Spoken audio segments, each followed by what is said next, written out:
Sensation and perception can be some of the most dry and boring topics in psychology. In this lecture, I do my best to address the more difficult of the topics for sensation. The first and probably key concept for this entire section is what the difference is between sensation and perception. Most students start off by talking about, well, sensation is what you feel and perception is what you see. This is the usual response I get when I ask this question. But if we take a picture like this is what's called the Necker cube. It has both a sensation and a perception. So the question is what is its sensation and what is its perception? The easier thing to probably understand here is the perception side. Notice that the cube is in fact a cube. We're looking at black lines, but our brain is able to put it together and find that it is a cube. You also might notice that if you look close enough and you kind of stare at it long enough, there are in fact two different cubes you can see here. There's one with the kind of top right square that is coming out towards you. And then if you keep looking at it, that square will actually fade to the back and the other square in the bottom left will actually come out towards you. So there's in fact two different perceptions of these lines. The lines are in fact the sensation, or what you're actually seeing. You see 12 black lines. So notice that there's nothing about feeling or anything along those lines. In fact, one sense, like vision, can have both parts, the sensation of the 12 black lines and the perception of a cube. When we take these terms, sensation and perception, think of them this way. Sensation is what comes in through our body, right? Through our sensory organs. So this is the stuff that you see, the stuff that you feel, the stuff that you hear, the stuff that you smell, the stuff that you taste. It's the actual process of doing those things. But the perception is actually understanding each of those things. So the light is going to come in through your eyes, but making sense of it, that's what perception is. That's the brain side of things. For sound, the sound waves, that's the sensation. Your ear hears all of that, but perceiving that it's music or language or whatever it might be, that's the perception side. That's what your brain does with it. Now there are some pretty cool optical illusions that you can look at that try to discuss this difference between sensation and perception. For example, if you look at the circles that are here, and specifically look at the middle circle on each side, one of the things you might notice is the one on the left should appear to be slightly larger. Now I will tell you right now that it is in fact the exact same size as the center circle on the right. They are identical. So in terms of a sensation, what your eyeball gets is identical for the left circle and for the right circle. However, we perceive them to be different sizes. Why do we perceive them to be different sizes? Because the one on the left is surrounded by small circles, and the one on the right is surrounded by large circles. We can even create perceptions of things that aren't there. So a lot of students, when they look at this picture, they see an outline of a triangle. However, notice that there are no lines drawn for that triangle. There are just a whole bunch of other things that are oriented in just kind of the perfect way so that this triangle seems to emerge. And when you look closely, you might swear that you see this almost like an outline for that triangle, but it's in fact just empty space. So you can be fooled into perceiving something that isn't there. This is probably one of the class favorites of sensation versus perception. And take a look at the picture and see if you can figure out, are we looking at a young lady or an old lady here? Most people will initially see a young lady, and then if you look a little longer, you may see an old lady. The young lady is looking kind of with her head turned away from the camera. So her nose is pointed away, her chin is kind of facing away, she's got a necklace on, and you see her ear mostly in this picture. For the old lady, you really have to kind of take a step back and view it as she's got a huge head and she's looking sideways. The ear of the young lady becomes the eye of the old lady, and the young lady's nose and chin is in fact the old lady's nose. She has a really big nose. The necklace becomes the mouth, and the neckline actually becomes the chin. If you don't see it, kind of keep looking or look away and look back. I'm also posting a video that kind of makes fun of this but shows it really well again. So keep looking, and if worse comes to worse, you're more than welcome to ask me to try and show you in other ways or come by my office. Again, the idea here, though, to bring this back to sensation versus perception, is you may have two different perceptions for this same picture. You may see a young lady, or you see an old lady, or you may see both. The picture doesn't change though. The sensation, what your eyeball is getting, is not changing. What changes is how your brain interprets that information, and that's the perception side of things. Now, one of the things that people always ask is, well, how do we study sensation, or how do we study perception, specifically in psychology? The place we're going to start, and one of the more difficult topics in the class, is this idea of psychophysics. Psychophysics is where we start when we study sensation, and the main idea here is that we notice some things and we don't notice others. And psychophysics tries to figure out, well, what do we notice and why do we not notice other things? For example, I could play a sound and you could hear it, and then I could turn it down to the point where you don't hear it. The sound could still be playing, but you just don't hear it anymore. And this gets at a concept known as the absolute threshold.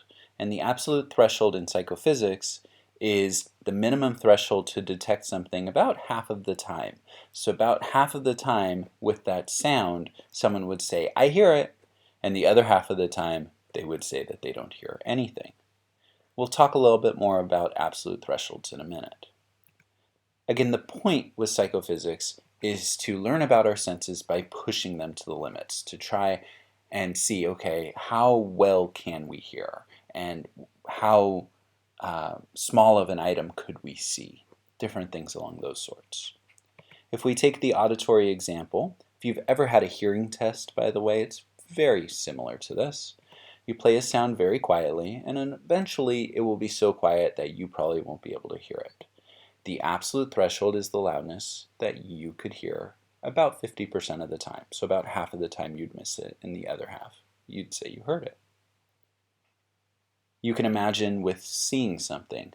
You could have something on a slide, but if I were to make the font so tiny, eventually you wouldn't be able to read it anymore. And then eventually you wouldn't be able to maybe even see it. It's just a speck, it's a dot there. You may not notice it. That doesn't mean that it's not there anymore. You just don't notice it. And so the absolute threshold would be how small that had to be to get you to notice it about 50% of the time.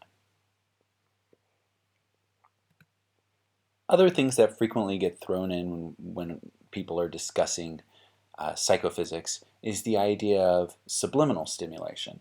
So if I play that sound that you can't hear, can it in fact influence your behavior? You're obviously still processing it because in fact it is a sound. And so your ears are picking up those sound waves, but you're just not perceiving it anymore. Your brain stopped perceiving it. So the idea here is, can I play a sound so quietly that you don't hear it? Maybe I can get you to do various things. This was the whole idea behind subliminal messages and so on. People had heard about movie theaters doing this, where before the movie, they flash so quickly that you wouldn't actually see it, a picture of like a Coke or popcorn or something like that.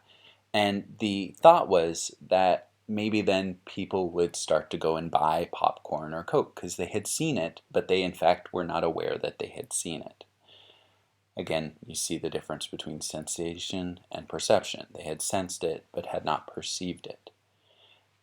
Different subliminal tapes had been made out there. So, for example, there were tapes that were meant for people to stop smoking. And what they had done is they had played music, and that was all you can hear was music, but recorded very quietly, enough so that you couldn't actually hear it, perceive it, but it was still there, with someone saying things like, "You don't need to smoke, you're stronger than this, you do not need a cigarette," and so on. And the thought was that this could help you quit smoking. This was a way to influence your behavior without being told what to do, if you will. So the idea with subliminal stimulation is you kind of stimulate the subconscious, stuff that people are not aware of. Now, the problem is every study that was ever done on subliminal anything has pretty much shown that this doesn't work at all.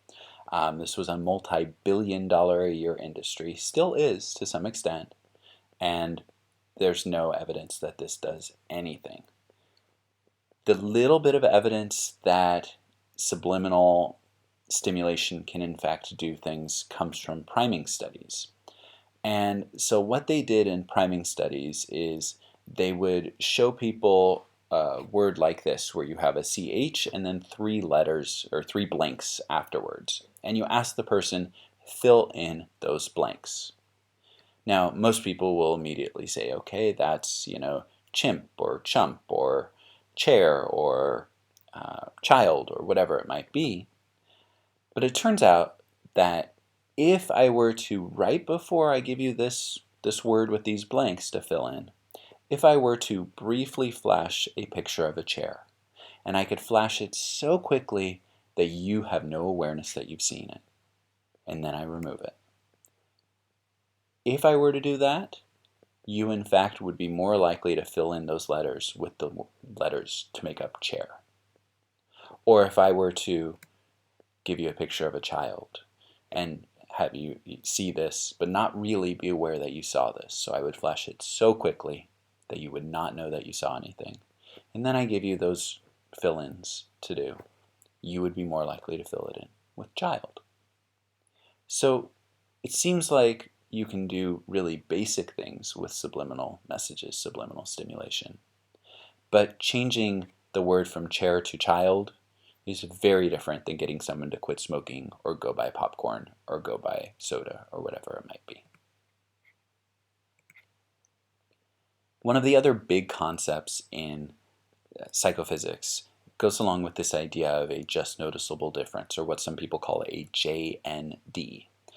And a just noticeable difference goes with the concept of Weber's law. Now, Weber's law, according to your book, states that difference thresholds are not constant but proportional. And this sounds really nasty, but in fact it's not. So think about it this way. If you have a 1-pound book in your hand and I add something to the top of it, I don't probably have to add something that big for you to notice the change. For example, I could probably add 1/10 of a pound on top of it, and you might notice that there's something extra to it. Now, if I have a 1,000-pound desk and you're like Superman and you're lifting it up, and I add on 1/10 of a pound to that, you're not going to notice it, right? The difference between 1,000 and 1,000.1 is probably not noticeable. But the difference between 1 and 1.1 is. Why is that the case? Well, so you can't add the same thing to both cases. It has to be proportional. So what does proportional mean? If you go from 1 pound to 1/10 of a pound, that's 10% of that first book. For the desk, I would need to add about 10% to be able to feel it, which is about 100 pounds. So if I'm lifting 1,000 pounds over my head, you'd probably have to add 50 to 100 pounds for me to really be able to feel that there was a change. So that's the idea with Weber's law. Couple concepts remaining. First one is a pretty easy one. This is what's called sensory adaptation. And most of our senses do adapt to things. So for example, when you first put on your clothes, or if you walk around and your clothes are moving, you probably feel them. But pretty quickly you lose that awareness. You adapt to them. If you walk into a home and there's a fan running, or you turn on the fan, or you have an air conditioning running, or there's some sort of beeping that's occurring from something, if it is a constant sound, you probably pretty quickly start tuning it out. This can also happen with smell. You ever walk into someone's home and you always wonder why other people's houses smell but they don't seem aware of it? Well, because once you've been in the room for a while, you lose that smell. You adapt to it. But if you come in fresh, you may smell, the garbage or whatever it might be. Vision is also one sense that has a little bit of an exception to this, because if I were to put a line in one place and you were to stare at it, it would never just disappear the way that having a sound just hum at the same level in the background will eventually just go away. You stop hearing it. Vision doesn't quite work this way. Now, why is this different? Well, if you've ever looked at a cat's eyes closely, or if you've ever even looked at a friend's eyes closely, one of the things about your eyes is that they are in fact constantly kind of jiggling back and forth very, very slightly. And these eye movements are called saccadic eye movements. So because they're constantly moving back and forth, that line is constantly in a different place, so it will never disappear. Now, they have done studies where they have taken like goggles that can project images, and they are able to move it back and forth so that that image jiggles at the same rate that your eyeballs are moving back and forth, that they are saccading back and forth, and that in fact leads to the image disappearing. So if you can keep that image essentially in the same place with the eyeball movements, the image will in fact go away and your vision will adapt. Last big concept for this lecture is that there are kind of two big ways to see the world and to process the world according to sensation and perception. So these are two terms that a lot of students do struggle with. The first is what's known as bottom-up processing, and this is the idea that as you process the world, stuff that's coming in from the outside comes in and moves up to your brain. So imagine getting into a movie and you have no idea what kind of movie you're seeing. You know nothing about it. So everything that comes your way is kind of fresh, and you have no expectations changing how you see this movie, how you watch this movie. Imagine getting on a roller coaster and never having seen the track or knowing anything about it. You just get on it. That's the idea of bottom up. So we don't have any expectations that are changing how we see or how we experience the event. Now, a lot of things are in fact more top-down, and top-down deals with your brain kind of has an expectation of what's going to happen, and that may in fact change how you experience your environment. So if you've ever watched like a horror movie and the music starts when there's something bad's about to happen. So you start already, now you're on edge, right? You start looking, where is it gonna happen? Or Jaws did this very well years ago with that dun dun that Jaws music, that as soon as that music started playing, you knew what was going to happen. And so you kind of get on the edge of your seat because you know something's coming. So that's a very top-down way of doing things. You've got an expectation in your head, and influences how you experience the world. This concludes some of the basics to sensation. There will be another lecture about perception in here as well. Please let me know if you have any questions about these terms or topics.